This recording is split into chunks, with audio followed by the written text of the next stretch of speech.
உறுதிமொழி ஏற்பு என்பது நம்முடைய உயிர் மூச்சு. இன்னைக்கு நமக்கு கான்ஸ்டிடியூஷன் ஒன்று இல்லைன்னு வச்சுக்காங்க, அரசியலமைப்பு சட்டம் என்று ஒன்று நம் நாட்டுக்கு இல்லை என்றால் இங்கே நான் நிற்க முடியாது, என் முன்னால நீங்க நிற்க முடியாது. இந்த அரசியலமைப்பு சட்டம் தான் ஒரு கலங்கரை விளக்கமாக கப்பலிலே அல்லது கடலிலே கப்பல் மார்க்கமாக பயணிக்கக்கூடிய மாலுமிகளுக்கு ஒரு திசை காட்டி, அங்கே காம்பஸ் வச்சிருப்பாங்கல்ல, அதை போல இந்த அரசியலமைப்பு சட்டம் நம் நாட்டுக்கு இருக்கிறது. இதை எல்லாருமே நம்ம புரிஞ்சுக்கணும்.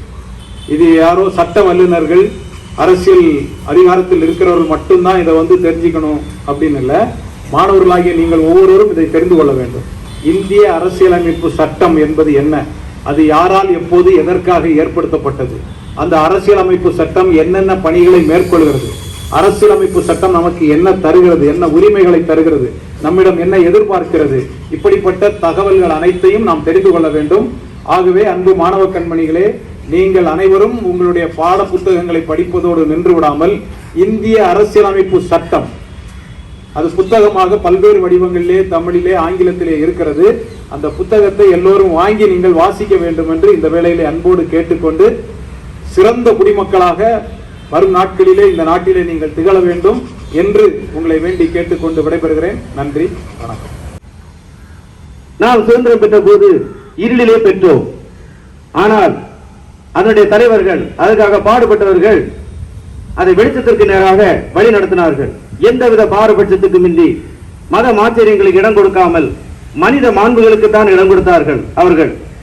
அதனுடைய வெளிப்பாடுதான் நாம் இன்று சீருடையில் அழகாக அணிவகுத்து நின்று கொண்டிருக்கின்றோம்.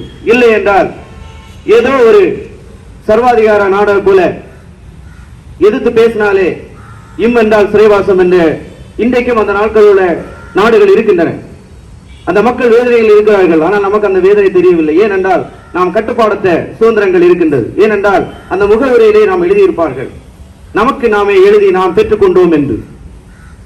1949 ஆண்டு நவம்பர் 26 டாக்டர் B.R. அம்பேத்கர், அண்ணல் அம்பேத்கர் அவருடைய தலைமையில் இந்த சட்ட முன்னோடிகள் எல்லாவற்றையும் பலவிதமான வாத பிரதிவாதங்களுக்கு உட்படுத்தப்பட்டு அவர்கள் நீக்க வேண்டியவர்களை நீக்கி அவர்கள் அந்த சட்ட முன்மொழிவை அழகாக தாக்கல் செய்தார்கள், அதாவது நிறைவேற்றினார்கள். ஆனால் அதை ஏற்றுக்கொண்டது 1950 ஜனவரி 26 நவம்பரில் வந்தது. ஜனவரி 26 அது நடைமுறைக்கு வந்தது, இந்தியா குடியரசானது. ஆனால் அந்த ஜனவரி 26 தேர்ந்தெடுக்க காரணம், சுதந்திர போராட்டத்தின் போது ஒரு முறை மக்கள் இந்தியா சுதந்திரம் அடைந்தது என்று அந்த தேச தலைவர்கள், ஆகப்பெரு சிறந்த தேச தலைவர்கள் அறிவித்தார்கள். அதை நினைவு கூறும் விதமாகத்தான் அந்த 26 நாளை அவர்கள் தேர்ந்தெடுத்தார்கள். ஏனென்றால் 1949 நவம்பர் மாதமே அது முடிவு பெற்றுவிட்டது. எல்லா விதமான பணிகளும் முடிந்து அது கோப்புகளாக இருந்து கொண்டிருந்தன. அந்த நாளை தேர்ந்தெடுக்க காரணம் அதுதான், அந்த சுதந்திர போராட்டம். அதிலேயும் அவர்கள் அந்த சுதந்திர போராட்ட தியாகிகளை கௌரவித்தார்கள்.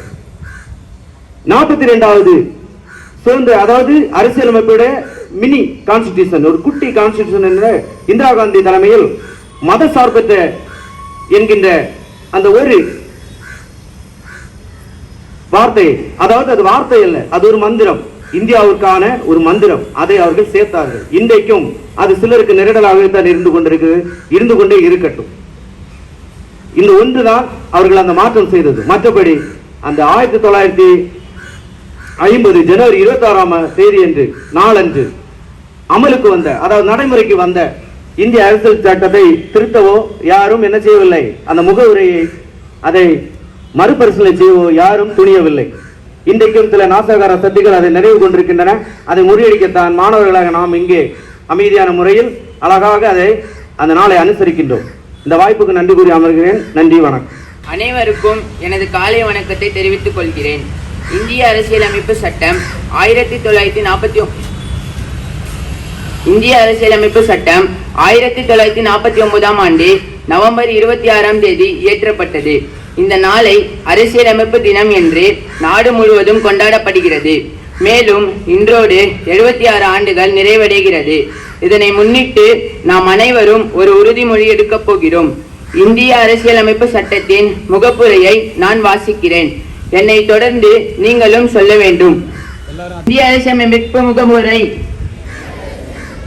இந்திய மக்களாகிய நாம் இந்திய நாட்டினை இறையாண்மையையும் சமநல சமுதாயமும் சமய சார்பின்மையும் மக்களாட்சி முறையும் நிறுவவும் அதன் குடிமக்கள் அனைவரும் சமுதாய பொருளியல் அரசியல் நீதி எண்ணம் அதன் வெளியீடு கோட்பாடு சமய நம்பிக்கை வழிபாடு இவற்றில் தன்னுரிமை சமுதாய படிநிலை இவற்றில் சமன்மை ஆகியவற்றை எய்திட செய்யவும் அவர்கள் அனைவரிடையேயும் தனி மனிதரின் மாண்பு நாட்டு மக்களின் ஒற்றுமை ஒருமைப்பாடு இவற்றை உறுதிப்படுத்தவும் உடன்பிறப்புரிமையினை வளர்க்கவும் உள்ளார்ந்த உறுதியுடையராய் நம்முடைய அரசமைப்பு பேரவையில் 1949 நவம்பர் 26ஆம் தேதி இங்கித நாள் இந்த அரசமைப்பினை ஏற்றி நமக்கு நாமே வழங்கிக் கொள்கிறோம். இந்திய மக்கள் அனைவரும் சமம். அவர்களுக்கான தேவைகளை பூர்த்தி செய்வதும் வாய்ப்புகளை ஏற்படுத்தி தரும் அரசாங்க கட்டமைப்பையும் உறுதி செய்து மக்களால் தேர்வு செய்யப்படும் ஆட்சி மட்டுமன்றி மக்களுக்கான ஆட்சியாகவும் இருப்பதை இந்திய அரசியலமைப்பு சட்டம் உறுதி செய்கிறது.